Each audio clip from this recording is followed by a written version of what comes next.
everybody, welcome back for another Thursday Thoughts.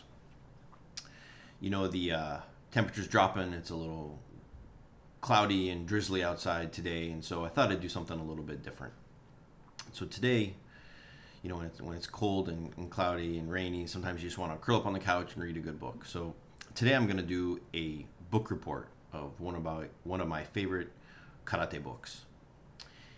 And, you know, over time, like most people, I've developed a modest to fair-sized karate library. You know, I joke with some of my athletes. You know, there's a famous karate celebrity who goes by the name that, you know, the karate nerd, and I joke that I was a karate nerd a long time before it was cool to call yourself a karate nerd. But as karate is one of my passions, I've developed, you know, or acquired a modest karate library, and I've got kata books and technical books and, you know, Funakoshi Sensei's books and Mabuni Kenwa Sensei's books and books about motobuchoki and whatnot.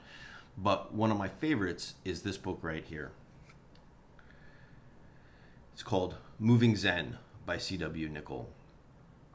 Now, this is not my the original copy. I have a paperback copy that I got in a used bookstore in the mid to late 90s.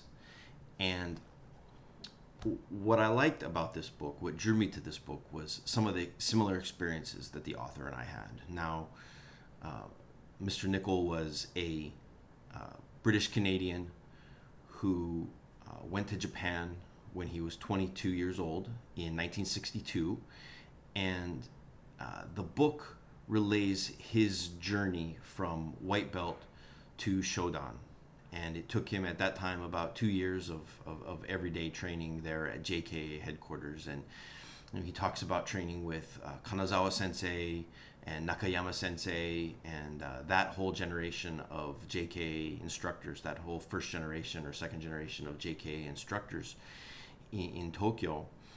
And now some of again, this book was written, his experience was in the early 60s. The book was written in the about 10 years later in the early to mid 70s, and so the writing is somewhat dated, and some of he talks about some of the cliches about karate and some of the things that they used to say about karate and whatnot. But when you get past that, what really drew me to the book was his experiences living in Japan as a foreigner, training karate, and because I had somewhat similar experiences. You know, I lived in Japan for a couple of years.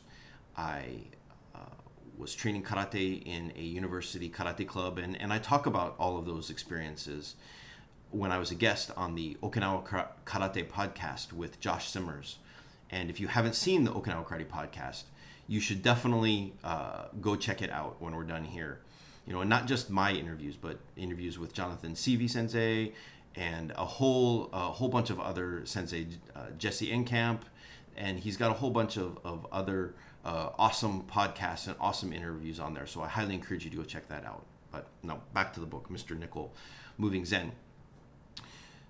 So he talks about these experiences, the hard training that they did, you know, the fighting that they did, learning kata. And again, what drew me is because I had similar experiences. You know, Kanbu Kotai, when the seniors retired in my club and the juniors took over, and the 3-day long experiences that we had, and the fighting and the sparring and everything, it resonated. Now, his experiences were a little bit different. His time was a little bit different than mine, but we had a similar kind of shared experience. And, you know, he really, his passion for karate really shows through in his writing. And as I was rereading this, and you know, rereading is kind of what prompted this video today. But there was one section that I came across that I wanted to read for you here, and let me find that real quick.